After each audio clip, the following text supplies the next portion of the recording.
This is the reverse osmosis plant in dialysis. Now we are going to see the various parts of the reverse osmosis plant. Okay, so how it getting started and where it ends. First, there is a storage tank in which raw water is stored and it comes to the raw water pump. Can you see the two raw water pumps here? Why there are two raw water pumps? Because one is for backup. When one of the pump getting burst or something happen, so then we can use the other pump for the backup. Okay. Then after that there is a filter called as a sand filter or multimedia filter. From this filter, sand particles, muddy particles can be removed.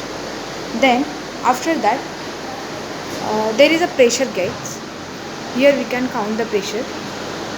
This is the carbon filter.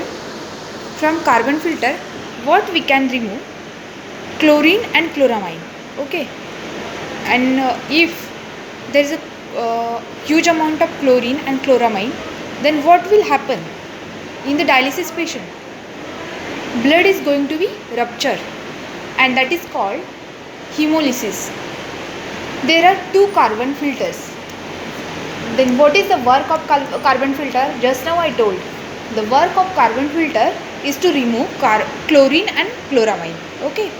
Then here is the softener. What is the work of the softener? To remove the calcium and magnesium. If there is too much calcium and magnesium, then water is going to be hard. There is a hardness in the water. So what it does, what the softener does, it removes the calcium and magnesium and it softens the water. And here behind the softener there is a brine tank in which salt is added. Okay. Ion exchanges happen in the brine tank with the help of the softener. There are two softeners. After that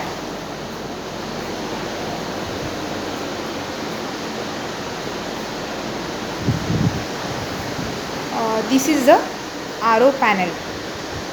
Here it is the RO membrane. Okay. One is recovery water and second is reject water. This is the RO panel. Here we can see the conductivity, backflow. Then after the RO membrane, what comes? There is a UV lamp. What is the work of the UV lamp? It removes the bacteria and viruses. This is the EcoStream UV lamp. Okay.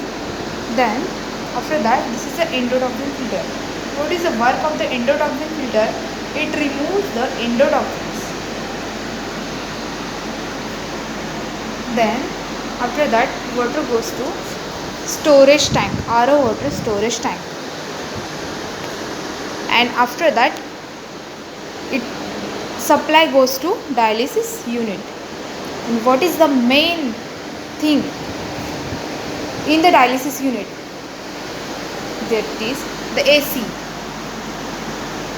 Requirement of AC is the must in the dialysis unit to maintain the temperature in the RO plant. Okay.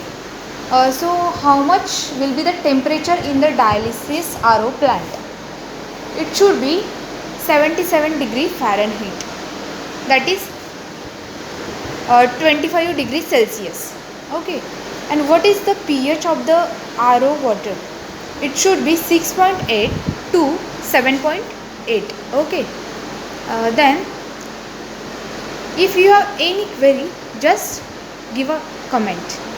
Thank you.